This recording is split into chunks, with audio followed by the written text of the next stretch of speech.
तो स्वागत है तुम्हारा इस वीडियो में। मतलब फाइनली मैं वीडियो लेकर आ गया। मेरा घर छोटा है, मैं तुम्हें पहले बता दूं। मेरे घर में जगह मेरे को ढूंढनी पड़ती है कि इस कोने में बैठ के वीडियो बनाऊंगा, इस कोने में बैठ के वीडियो बनाऊंगा। मैं जिस जगह पे बैठता हूँ ना, उस जगह को खाली होने में कम से कम साल लग जाते हैं। मेरे बिल्कुल साइड में टीवी है। अब चलो छोड़ो, मैं अपना कष्ट नहीं बताने वाला। एक ओवरव्यू ले आया हूँ कि जो केमिकल रिएक्शन का चैप्टर है वो 3 पार्ट्स में मेनली डिवाइडेड है। तो मैं एक बार दिखा देता हूँ। मैं देखो, पहला पार्ट है तुम्हारा, मैंने 3 पार्ट्स में कैटेगरी में डिवाइड किया है। What is a chemical chemical equation और balance in a chemical equation. ये तो तुम्हारा सबसे बेसिक पार्ट होता है। ये तुम्हारा सबसे बेसिक है, तो हम इस पे नहीं जाएंगे। ये सबसे बेसिक है तो इसको हम देख लेंगे। बाकी आता तुम्हारे दो इंपॉर्टेंट जो मैंने इसको कर रखे हैं mark. That is types of chemical reactions और कोरोजन एंड रेंसिडिटी। ये दोनों पार्ट्स हैं। तो देखो, कोरोजन में से तो हमेशा तुम्हारा क्वेश्चन वगैरह बनता है, बट जो टाइप्स ऑफ केमिकल रिएक्शंस है ये सबसे इंपॉर्टेंट पार्ट है तुम्हारा। तो मैं पहले बता देता हूँ मैं। एंड दैट इज, तुम एक चीज़ देखो, तो मैंने इसको 3 पार्ट्स में इसलिए डिवाइड किया ताकि हम 3 3 पार्ट्स में इस चैप्टर को डिवाइड करके आराम से कर ले। तो इसकी 3 मिनट हो जाएंगे, तुम देख सकते हो। पहले तुम ये देख लो, टाइप्स ऑफ केमिकल रिएक्शन सबसे बड़ा टॉपिक है इस पूरे चैप्टर का। इसमें 4 पार्ट है। डिस्प्लेसमेंट, डबल डिस्प्लेसमेंट, मुझे पता है तुम में से काफ़ी लोगों ने चैप्टर स्टार्ट कर दिया होगा और ऑलमोस्ट खत्म भी कर चुके होंगे, क्या पता। तो ये तो तुम्हारे बेसिक्स होते हैं केमिस्ट्री का। अगर किसी को आगे जाके साइंस ले तो तुम्हारे लिए ये बहुत ज़्यादा एसेंशियल है कि केमिकल रिएक्शंस क्या होती हैं, क्यों होती हैं, और उसको बैलेंस करना। भाई बैलेंस करने वाले सबसे इंपॉर्टेंट चीज़ है। बेसिक से बेसिक पेपर है ना, टफ से टफ पेपर है। हर चीज़ में तुम्हारा ये आएगा कि तुम्हें इक्वेशन पकड़ा देंगे कोई, और तुम्हें बोलेंगे कि बैलेंस करके दे दो इसको। तो ये तो हो गया तुम्हारा नॉर्मल काम।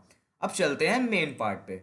तो सबसे पहले हम देखने वाले हैं थोड़ा सा, मतलब सबसे बेसिक जो केमिस्ट्री का होता है। 9th में तुम पढ़ के आए होगे फिजिकल केम और फिजिकल और केमिकल चेंजेस क्या क्या होता है। बट एज अ ओवरव्यू के लिए भाई क्वेश्चन आते हैं इसमें से कभी कभार, एक दो मार्क के आ जाते हैं कि डिफ व्हाट इज इस चार तुम्हें केस दे देंगे कि इनमें से बताओ केमिकल क्या है, इनमें से बताओ फिजिकल क्या है।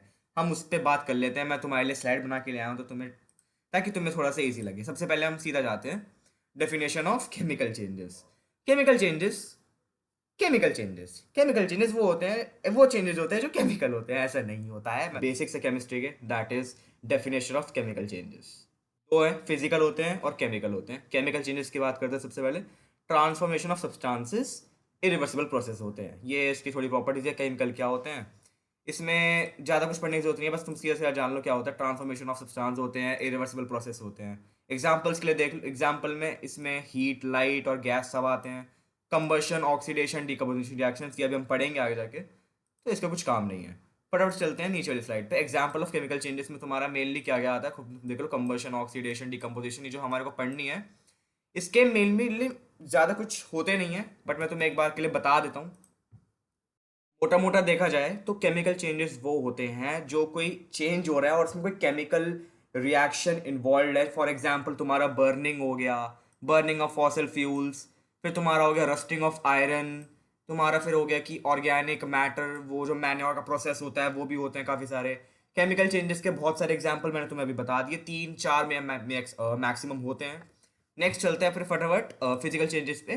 फिजिकल चेंजेस कुछ ज़्यादा बड़े नहीं हैं, बट फिजिकल चेंजेस हमेशा क्वेश्चन आ जाता है। देखो, मैंने ऐसा नहीं बोला कि क्वेश्चन नहीं आता, बट हाँ, बहुत रेयर चांस होते हैं कि क्वेश्चन इसमें से आ जाए। बट फिर भी बेसिक्स है तो हमें करना पड़ेगा।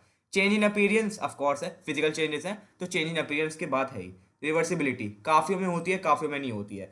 रिवर्सिबिलिटी वही है कि बॉइलिंग ऑफ वाटर, पानी को तुमने उबाला, इवेपोरेशन हुआ और वो चला गया ऊपर, ऐसे ऐसे गैस हो गई उसकी। बट तुम गैस को तुम अगर कैप्चर कर लेते हो और उससे वापस से पानी बना सकते हो, बट वो तो रिवर्सिबल चलो है ही। एग्जाम्पल्स एग्जाम्पल्स में तुम्हारा इसकी स्टेट चेंज होती है।